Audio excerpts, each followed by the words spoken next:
ঘোড়ার দৌড় দেখতে আইছেন? ছাদে ঘোড়া কখনো দৌড়ায় না। হুদাহুদি কারো এত ঠান্ডা লাগে? আর দরজাও কি খালি খালি আটকায়? তুমি যদি মনে করে থাকো এখানে যা যা ঘটছে সবকিছু তোমার কারণে, এটা তোমার ভুল ধারণা। অস্বাভাবিক কোনো কিছু করবার ক্ষমতা কোনো মানুষের নেই, তোমারও নেই। বুঝতে পারছো না?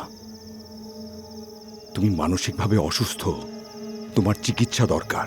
সত্যি আপনার অনেক সাহস আছে, আর আপনারে পছন্দ করি বইলা শেষবারের মতো কইতাছি, এই গ্রাম সাইরা তাড়াতাড়ি চইলা যান। আর যদি না যাই?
যাক, এতক্ষণে ওনার জ্ঞান ফিরল।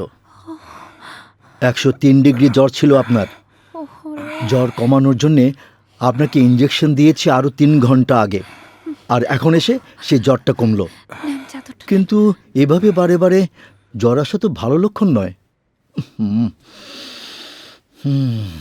চিন্তা করবেন না, 2-1 দিন যাক। 2-1 দিন পরে আমি ঢাকায় ফিরে যাব। সেখানে গিয়ে আমি সবকিছু ঠিকঠাক মতো চেক আপ করাবো। যত তাড়াতাড়ি করবেন আপনার জন্য ততই ভালো হবে। আর হ্যাঁ, ওনাকে ভারী কিছু খাবার খেতে দিন। জি ডাক্তার। আমি যে ওষুধগুলো প্রেসক্রাইব করেছি সেগুলো কন্টিনিউ করবেন, ঠিক আছে? জি। আমি আসি। জি চলো। জি লন। স্যার আপনি একটু বসেন, একটু রেস্ট নেন, আমি আসতেছি।